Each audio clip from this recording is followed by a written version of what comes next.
He's a former professional football player. He's a published author. He's a Renaissance man right here in the River Valley. We're talking to Eli Cranor right after this on the Spotlight.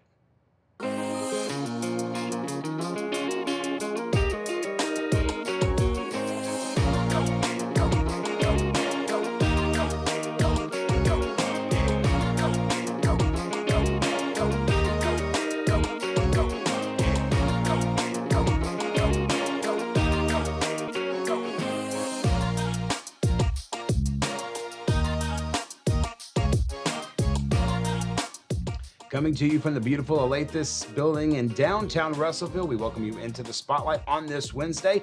Thanks so much for joining us. My name is Drew Brent, and if you're in the market to buy or sell your home, give us a call today. It's 479-968-5668. You can cruise on over to russellvilleliving.com.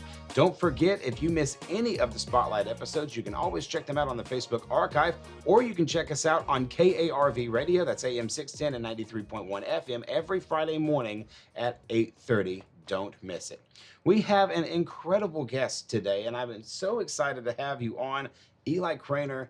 When I developed this show back in March, I had a list of people that I wanted to have. You were one of the 10 people that I wanted to have on this show. Thank you so much for being here. Well, thanks so much for having me, Drew. It's a pleasure. First off, you are holding something in your hand right now that I would like for everybody to see. This is the book that's coming out in March, Don't Know Tough.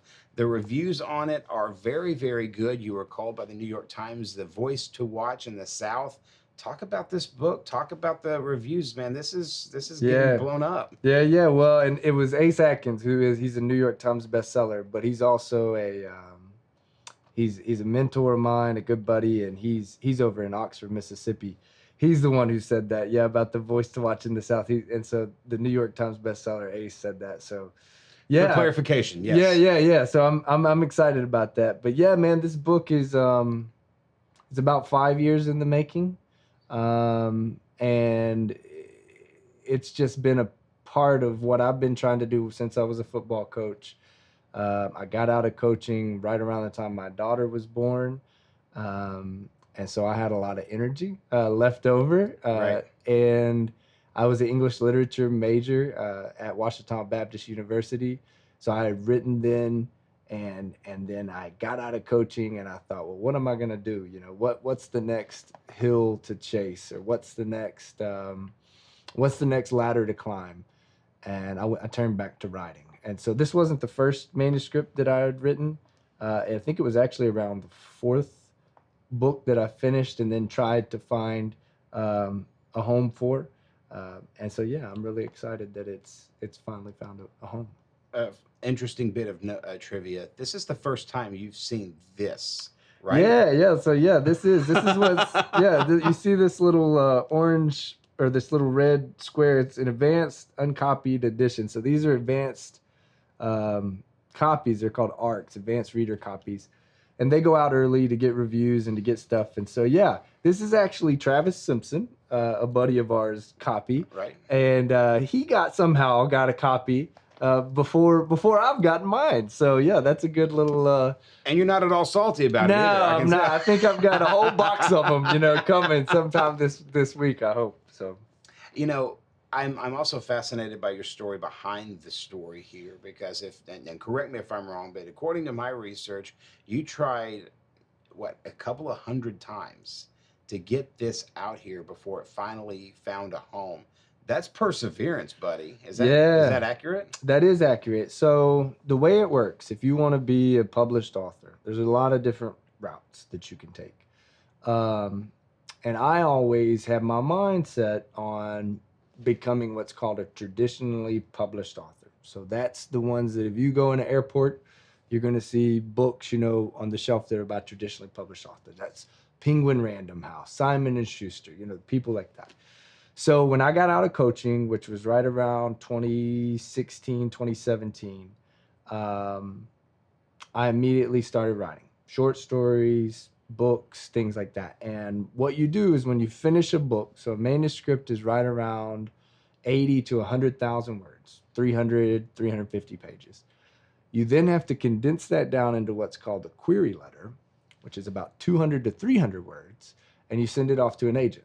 So it's just like being a football player. If you're going to go pro, you've got to have an agent can represent you and sell you to. And so those agents, they'll read that 200, 300 word query letter. And that letter is the summation of the book. It's you, who you are as a person, what you've done, in your past. It's all that packed into a little tiny capsule.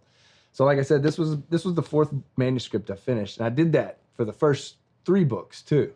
One was called American Football, about some of the time that I played in football in Sweden. Other ones didn't have anything to do with football. And then there was this one. And so, yeah, I sent those queries off to about 200 agents, a little over 200 agents. If they like that letter, those 200 words you sent them, then they'll ask to read the first 50 pages. If they like those first 50 pages, then they'll ask to read the whole book. I ended up having something over 30 of those people respond back and want to read the whole book, which was I never had anybody do that for the first 3 books. All 30 said no. I was at a point, this came to a close right around March of 2020. So we all know what was going on in New York City in March of 2020 and across the world in our country. So it was a horrible time to try and be like breaking into the industry. So I did what I thought I was never going to do. I self-published a book. I've self-published a book that's a lot of people around here and kids. It's called Books Make Brains Taste Bad. Yes. And it's made a lot of rounds in the elementary school. My parents were both elementary school teachers. It's a middle grade novel. And that was the most fun thing ever. Like I always had my dreams of, being in Barnes and Noble and being on a bestseller list and writing real serious, fiction. And I wrote this book about brain munching zombie screens, and it was the most fun. And I was so set on like going that route, like, cause I was doing it all myself. I could really hustle and like put books out quick and do it however I wanted to do it. Daniel Freeman, local guy here, illustrated the whole thing and really captured the whole vibe that I was going for. I'm a big Halloween guy. And so I was like, well, this is it. This is the way I'm supposed to go. Little did I know, like almost months back, I had sent this one manuscript off to a contest. You didn't have to have an agent. You didn't have to have anything. It was called the Peter Lovesea First Crime Novel Contest. And Peter if you've seen the movie Knives Out, he's real similar to like that old like patriarch. Yeah, like he's a British crime novelist, mystery novelist. Almost stereotypical. Yeah, I mean, like, and if you heard him talking, you did like, and he's the sweetest man you've ever seen. So what happened was this publisher, Soho Press, they published him and have published him for a long time. They wanted him to have a big party. It was his 50th anniversary. And he broke into the business by winning a contest 50 years ago. And instead of having a big party or a gala, I think was the fancy word they were saying, he said, no, I want to have a contest. I want you to take the funds and the money you would have done and put it into this contest. So they did it. I'm like a month into Brains, like being out in the world. I'm going to elementary schools around the River Valley. I'm having a blast. And I get a call from Juliet Grames, who's the editor here at Soho. And she says that, first she says that yours is a finalist. She tells me, and I like brush it off, think, okay, yeah, I've heard this before. I've had the agent say, okay, yeah, we like the, whatever. And like a week later, she calls to tell me the finalists, they had chosen 3 books out of, I think, close to 500 manuscripts, and they'd chosen 3, and then they sent them to Peter, this mystery novelist in London or in England somewhere. And he chose mine. He chose this gritty high school football, crime, mystery, about Arkansas. Right. And I was just floored. And so everything from that moment has changed. That was back like in last, like around October. So almost a year ago. And everything since then, like all that stuff that I wanted about, like you said, like this book and so I did have another Brains book. I had it ready to go. I was about to and they were like, Eli, why don't you hold off on the self-publishing stuff, if we're going to go this route. So all that's on pause for now. I'm fascinated by that because, so many people would have given up earlier. They would have said, for me, if I try 100 times at something and I fail at it, okay, that's probably game over. I should probably do something different. And then this happens. You're a guy of faith too. Is there something too where you say, what, is this really the plan? Is this really what you're asking me to do? Does that tie into why you do it at all? I mean, what drives you to keep going? Yeah. So what happened throughout that process is that it wasn't all just like no. Like it wasn't just so a lot of times what you'll get from those query letters is just like what they call like form rejections. So it's like, dear author, thank you so much for your time. We would like to inform you no. Like Right. but what I was getting even throughout all those were like handwritten responses. And they would say things that were like, oh my gosh, like this thing is stuck with me. Because it's a tough book. And where this book comes from is I spent 5 years as a high school football coach. I'm still a teacher in the Russellville School District, and I graduated from Russellville, and I teach at the Secondary Learning Center, so alternative learning environment, kids. And so all of that, my 5 years as a coach, where you see these kids and you see their lives that are so different from the life that I had, growing up. You take them home, to after practice or. Yeah. That is where this book comes from. The synopsis is Billy Lowe is a really talented high school running back, but has an explosively troubled home life.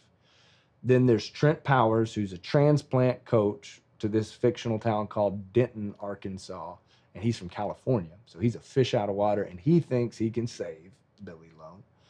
And then right when their team's starting to make it and they're about to go on the eve of the playoffs, there is a brutal murder of the guy who has been abusing Billy. And it kind of explodes the whole thing. Did Billy do it? If he did do it, what's this coach willing to do, to save him? And it's a mystery. That's what it really comes back to after that. But no, so back to your question was, did I ever lose faith? Like, man, maybe it's the football stuff.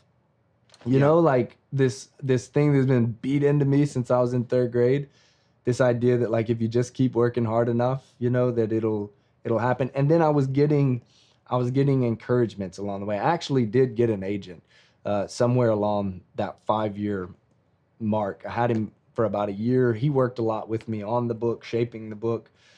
But it's a strange book too. It's told in the first person voice of this Arkansan high school running back, and then every other chapter it switches to a third person, so it switches to the coach and the coach's wife, and so a lot of people said, like, you bit off more than you can chew, man. Like it's not a linear story, so.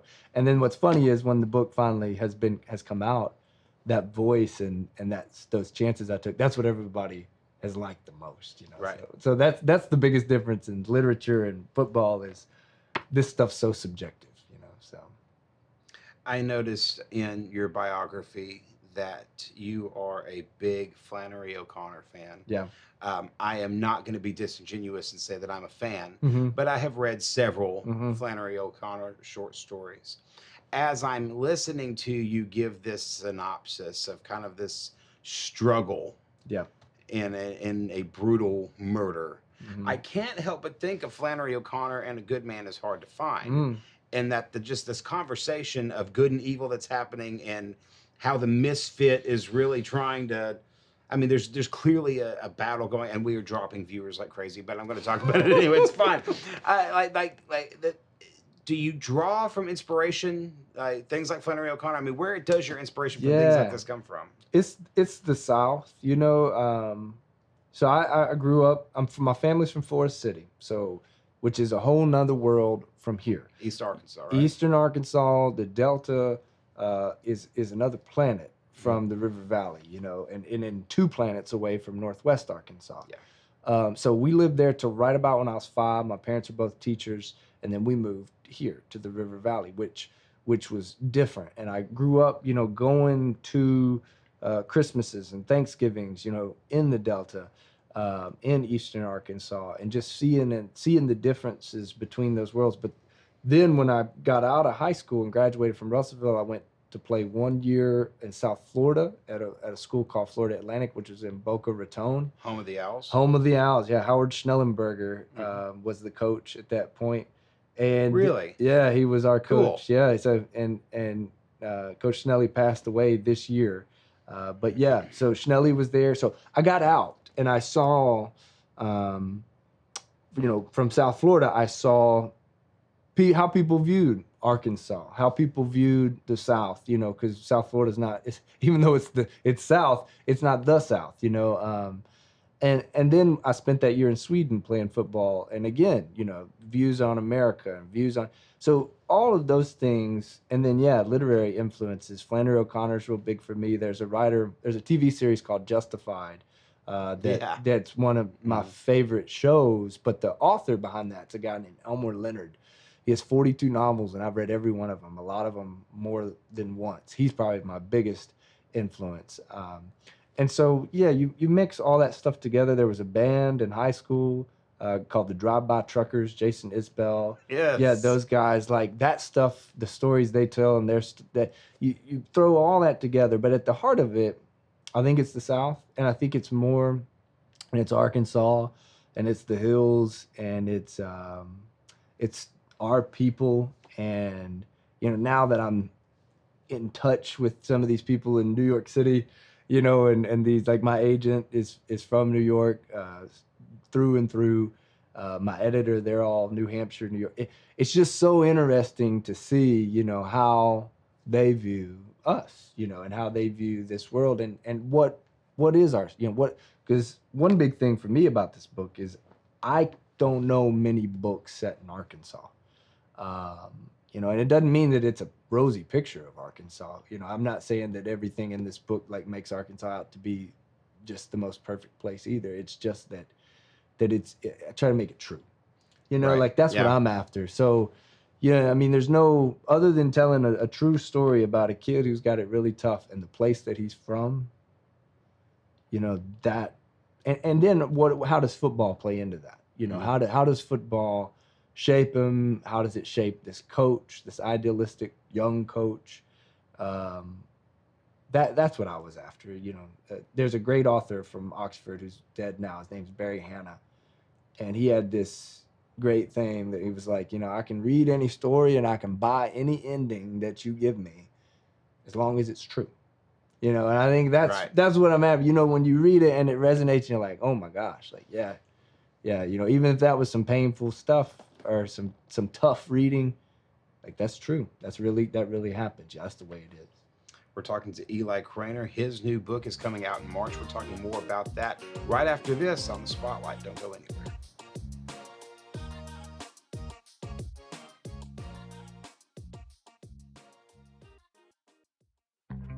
We see you. Your incredible potential and willpower set you apart. You're first to take that leap of faith. First to get to work. First to solve the problem. No burden should be carried alone. We'll be there. Every step, day, challenge. First is your destiny. We get it, because first is who we are.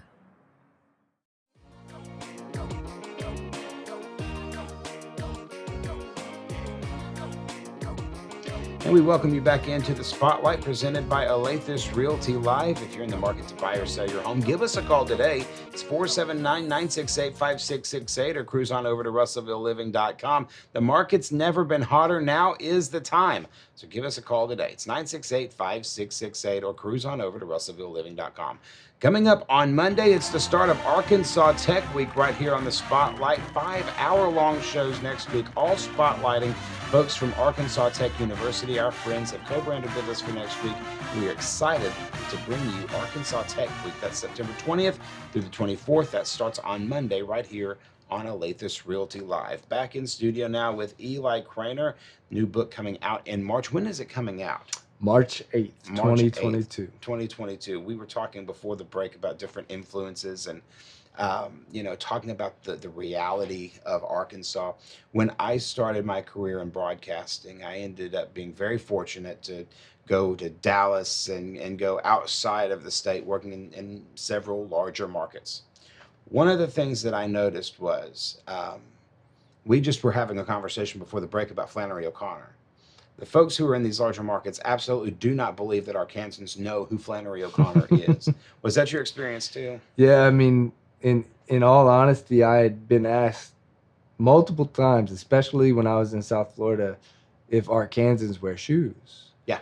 Or like if we, I mean, really, like if we really had shoes, So, yeah, there's been a lot of that at different points in times, of the view of our state. I'm fascinated by not just your writing, but the fact that you are so in tune with the literary side of your brain, but also mega into football. You were taught you breezed right past the year in Sweden, but that was 2011, right? And you played for the Crusaders and won the national championship. Yeah. So that was a year.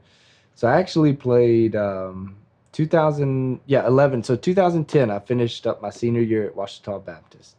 And then like right there in March of 2011, I shipped off to Sweden and played another football season. And it was I had no intentions. I actually was an English lit major, like I said, and I wanted to go to a program called an MFA program, a Master's of Fine Arts, where I could study fiction for like 2 or 3 years. And I'd actually like put in at Ole Miss was one of the places I really wanted to go. And before that process was over, I got a call from Sweden. I think I was longlisted for some D2 football award at Ouachita. And the coach got my name off that.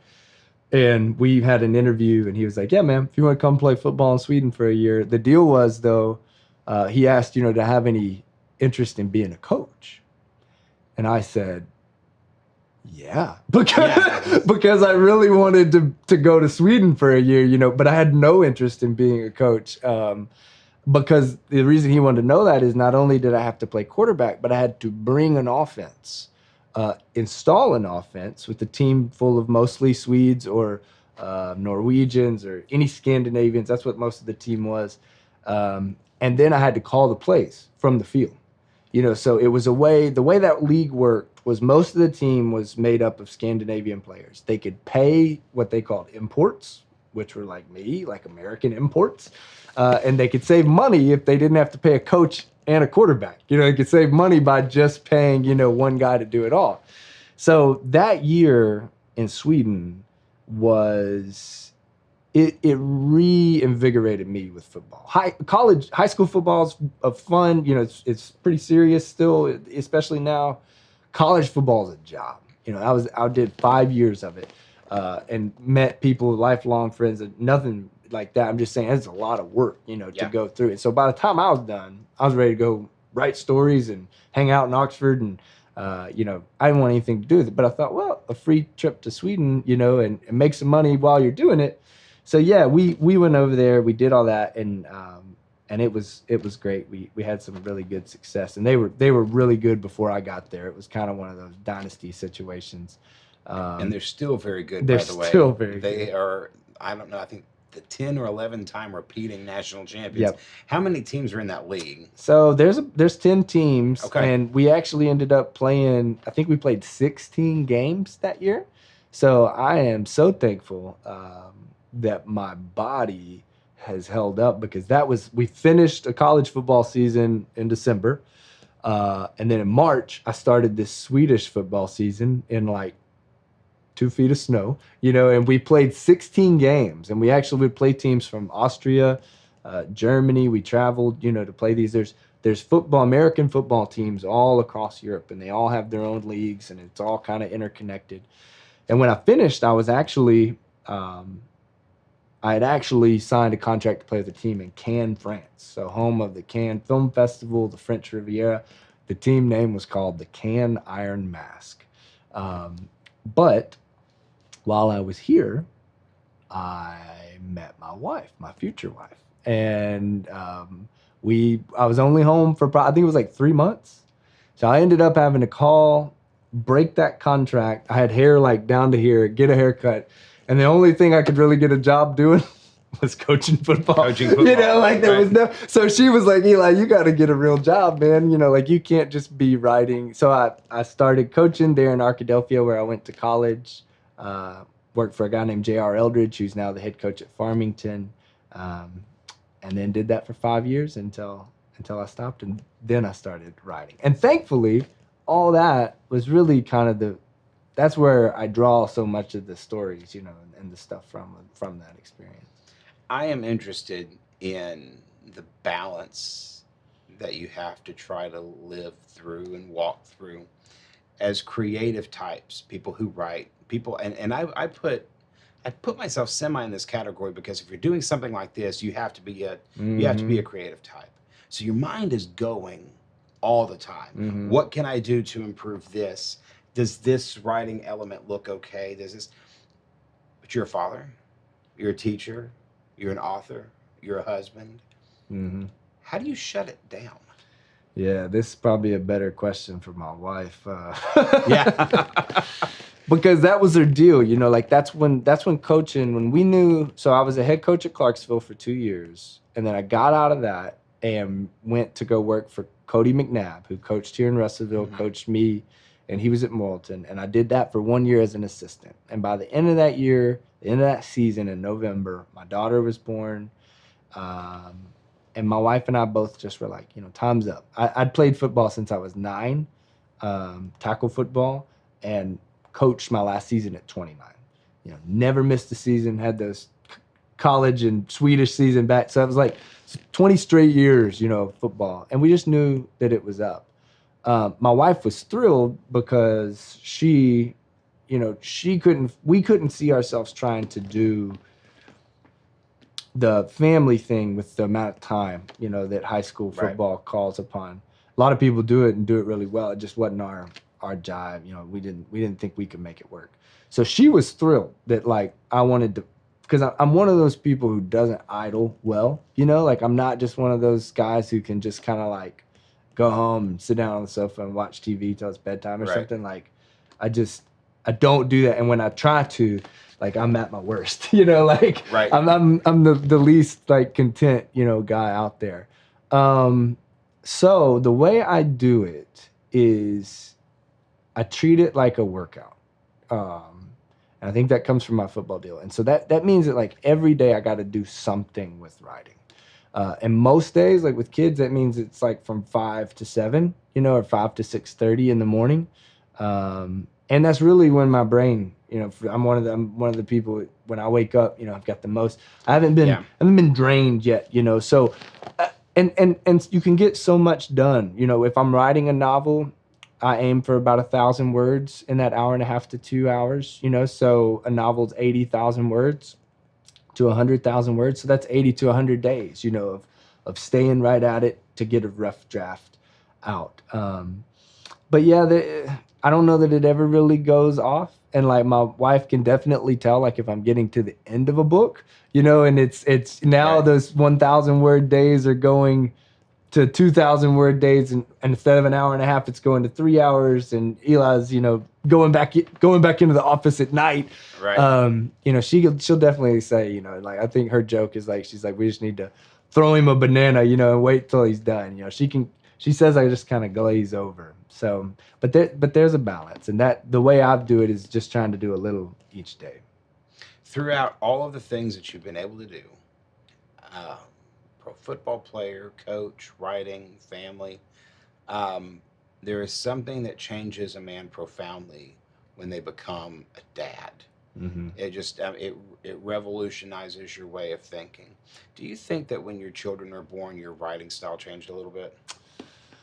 Well, I know that my writing like routine changed. You know, like my writing did, and I remember like I was working on a book like up until actually, so I was already writing right like toward the end, and Coach McNabb will tell you this because he would see me like we'd be driving onto away trips like on the bus with Morrilton that last year, and I'd have the laptop and I'd be writing on the bus, you know, like because it was just a bunch of extra time, you know, and like I said, I don't idle well.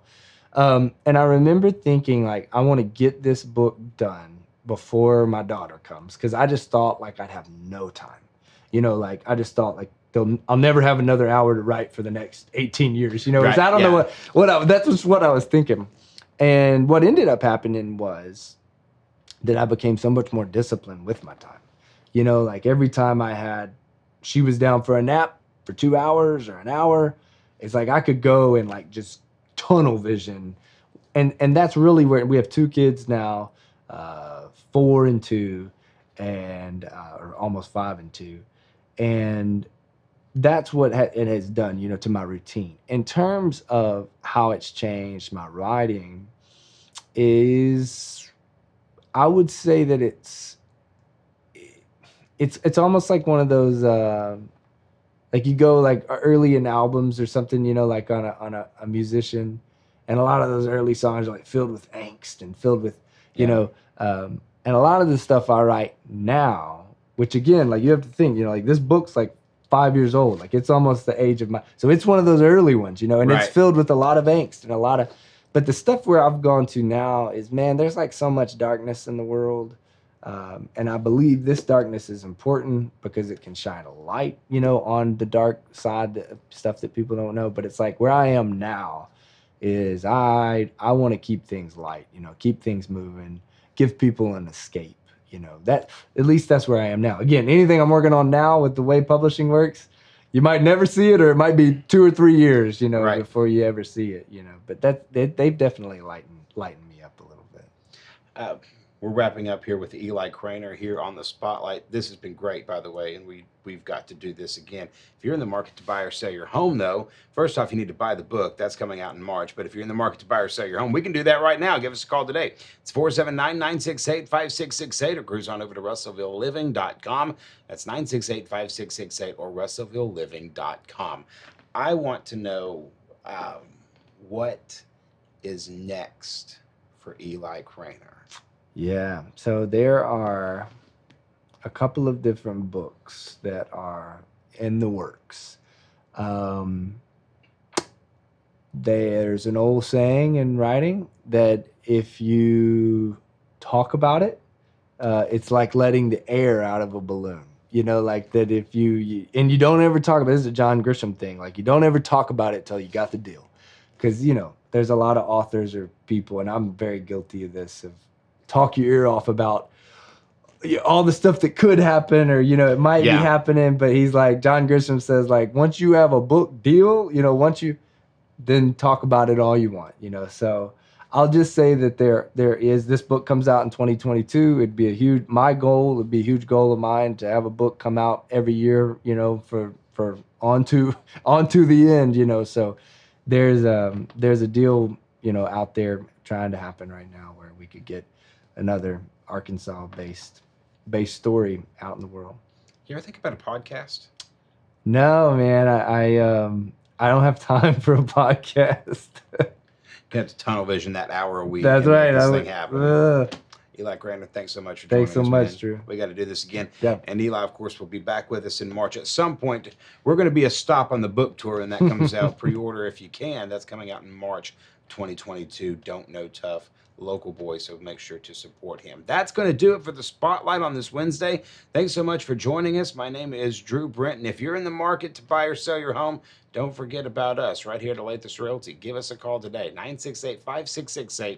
Cruise on over to RussellvilleLiving.com. More Spotlight coming your way tomorrow. Until next time, I'm Drew Brent. Have a wonderful afternoon. We see you. Your incredible potential and willpower set you apart. You're first to take that leap of faith. First to get to work. First to solve the problem. No burden should be carried alone. We'll be there. Every step, day, challenge. First is your destiny. We get it because first is who we are.